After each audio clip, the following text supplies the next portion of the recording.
안녕하세요. 머신러닝 딥러닝 실전개발 입문 이강릭이고요. 이번 강의부터는 12페이지에 있는 요청 매개 변수에 대해서 살펴보도록 하겠습니다. 일단 스크레이핑을 할 때는 그 서버가 어떻게 구성되어 있는지 알고 있어야지 제대로 내용을 가져올 수 있게 되는데요. 사실 이 책에서 그 서버와 관련된 내용을 100% 설명하진 못해요. 사실 서버 개발 관련 책으로 한 권이 나오니까요. 그래서 get 방식과 관련된 간단한 설명을 지금부터 하도록 하겠습니다.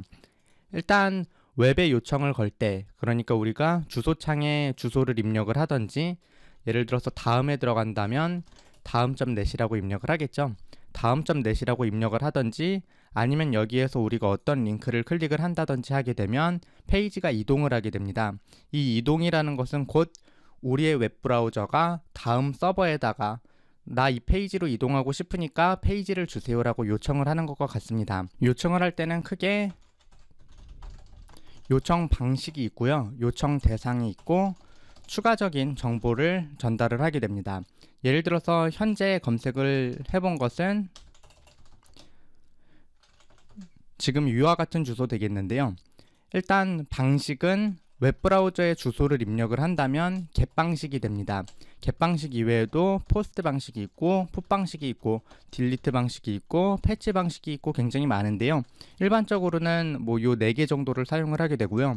대상은 곧 여기 media.다음.net 요 부분 되겠습니다. 뭐 앞에 있는 http까지 포함을 하는 경우도 있고요.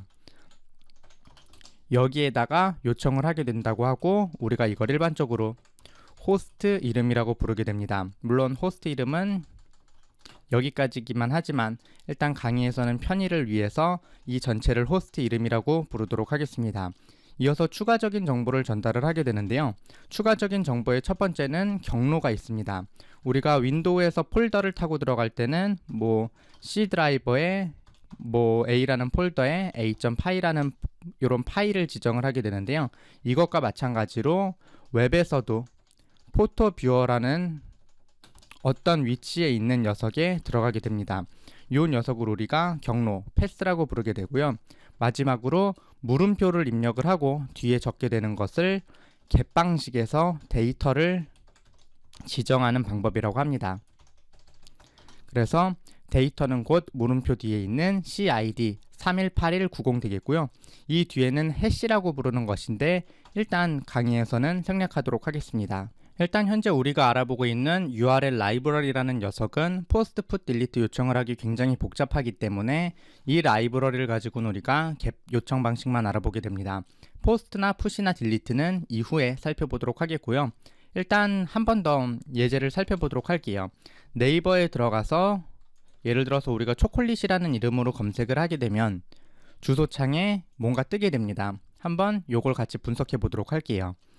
일단 주소는 굉장히 길게 나오게 되는데요. 방식은 우리가 웹브라우저에다가 주소를 입력했기 때문에 get 방식 됩니다. 그리고 호스트 이름은 바로 search.naver.com이 되겠고요. 앞에 있는 http도 일단 포함을 하도록 할게요. 그리고 경로는 바로 search.naver가 됩니다. 그래서 경로는 이렇게 지정을 해주시면 되겠고요. 뒤에를 보게 되면 물음표 뒤에 굉장히 다양한 것들이 적혀 있어요. 우리가 요거를 데이터라고 부르게 되고요. 뭐 전문적인 용어로는 요청 매개 변수라고 부르게 됩니다. 일단 요청 매개 변수가 많기 때문에 형식을 한번 자세하게 살펴보도록 하겠는데요. 일단 물음표를 입력을 하고 뒤에다가 key equal 값이라는 것을 입력을 해서 key equal 값이라는 것들을 and로 연결을 해서 여러 개를 입력을 하게 됩니다. 현재 보게 되면 where, sm, fbm, i, 쿼리라는 하나, 둘, 셋, 넷, 다섯 개의 데이터가 전달되는 모습을 볼 수 있는데요.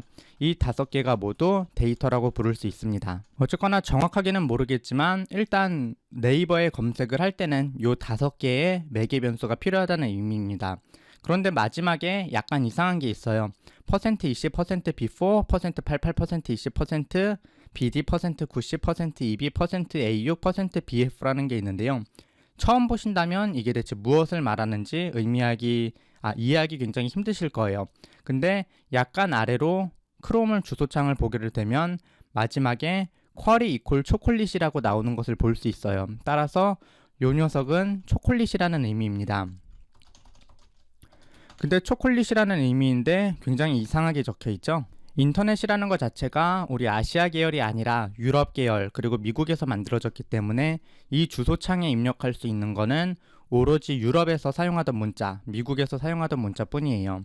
그래서 초콜릿이라는 단어를 곧바로 입력을 할 수는 없어요. 그래서 초콜릿과 대응되는 걸 알파벳 또는 기호로만 나타낼 수 있게 만든 것을 바로 이 문자라고 부릅니다. 그래서 우리가 이렇게 된 문자를 인코딩된 문자라고 부르게 되고요. 이 인코딩된 걸 역으로 돌릴 때를 우리가 디코딩한다라고 표현을 하고 바로 디코딩된 게 초콜릿이라고 할 수 있겠습니다. 어쨌거나 오늘 강의에서 배웠던 내용은 웹에 요청할 때는 get 방식, 포스트 방식, put 방식, 딜리트가 있는데 일단 우리는 get 방식이라는 걸 알아보고 있고 웹브라우저에 주소를 입력하는 것 자체가 get 방식이 된다. 근데 이 주소를 입력할 때는 대상과 경로 그리고 데이터를 지정을 하게 되는데 여러 가지 찾아보시면서 이걸 분석을 해보시면 좋겠습니다. 자, 그럼 책에 있는 내용을 한번 살펴보도록 하겠습니다. 페이지는 12페이지 되겠고요. 아래쪽에 있는 코드 되겠습니다. 사실 한 페이지밖에 안 되는데 지금 설명이 10분을 넘고 있는데요. 이 책이 너무 실전적인 책이라서 기초적인 설명이 약간 부족하다 보니까 그러니까 사용자들이 너무 많이 알고 있다고 전제를 하고서 설명을 하다 보니까 약간 기초 설명이 부족해서 힘드실 분이 있을 것 같아서 추가적으로 설명을 해보았습니다. 어쨌거나 일단 대상과 경로를 입력을 해줍니다. 대상은 호스트 이름 되겠고요. naver.com 되겠죠? search.naver.com. 그래서 책에서는 API라는 변수 이름으로 만들고 있고요. 이어서 뒤에다가 경로를 지정을 해주시면 됩니다. 이어서 데이터를 지정을 해줘야 될 텐데요. values라는 변수 이름을 사용을 해서 객체를 만들도록 하겠습니다. 일단 여긴 쭉 지우고 올리도록 할게요. 데이터가 where고 요런 녀석을 사용을 하게 되고 이어서 SM 무슨 내용인지는 모르겠지만 원래 그냥 이렇게 무슨 내용인지 몰라도 웹에서 데이터를 들고 올 때는 상대방 쪽에서 어떤 것이 어떤 걸 뜻하는지 확실하게 알 수 없기 때문에 일단 그냥 입력을 해보고 하나하나 변경을 해보면서 얘는 이거 무슨 생각으로 만든 걸까 이런 식으로 생각을 해보면서 검증을 해주시면 됩니다.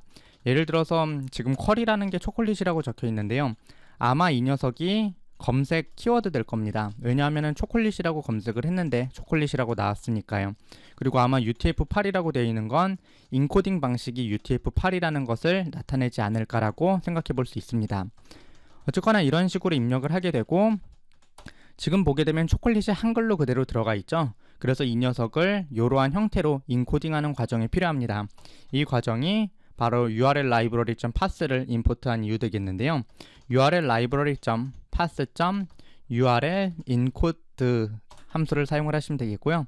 이 안에다가 저 values를 넣어주시면 되겠습니다. 어쨌거나 이러면 파람즈라는 변수가 나오는데요. 일반적으로 파람즈라는 변수를 많이 사용하는데 파라메터즈라는 뜻입니다. 그래서 요청 매개 변수의 줄임말이라고 생각해 주시면 되겠습니다. 자, 어쨌거나 그러면 요청을 걸 기본적인 준비가 모두 끝났습니다. 그럼 이제 URL을 구성을 하고 저번과 마찬가지의 방법으로 요청을 보내면 됩니다. 일단 저 API와 파람즈를 더해주시면 되는데요. 일단 여기서 한번 두 개를 출력을 해보고 넘어가도록 할게요. 이게 조금 더 이해하기 쉬울 것 같으니까요. 그래서 저장을 하고 도커 컨테이너 실행해 주셨죠? 그래서 도커를 뿅뿅 실행을 해주신 다음에 샘플즈 폴더로 이동을 해서 제가 저번부터 이름을 계속 같은 걸로 쓰고 있는데요. 파이썬 다운로드 png 원점 파일을 실행을 해보도록 하겠습니다.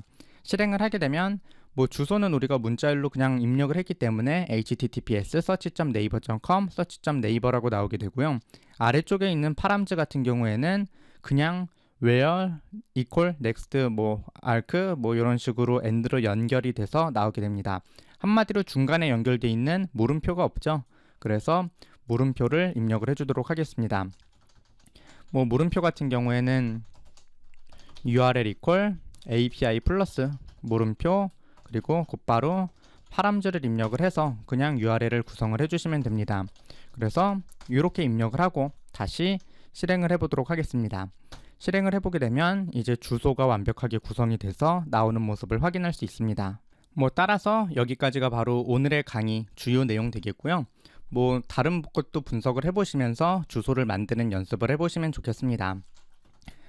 이후에 우리가 물론 리퀘스트 모듈을 사용을 하겠지만 이렇게 구성이 된다라는 것을 기억을 해두면 약간 좋으니까요.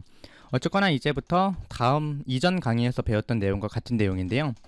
URL open이라는 녀석을 사용을 하고 URL을 넣고 곧바로 read를 먹여서 읽어드리도록 하겠습니다. 이런 바로 데이터를 읽어올 수 있겠고요.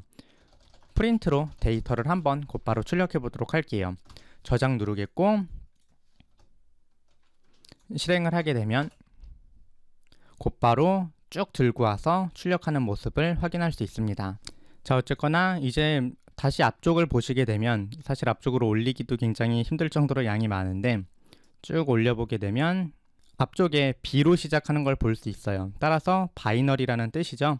이 바이너리를 문자일로 바꿔서 출력을 해보고 오늘 강의를 마치도록 하겠습니다. 일단 데이터.decode 로 UTF-8로 바꿔보도록 할게요. 사실 이 디코딩과 관련된 내용은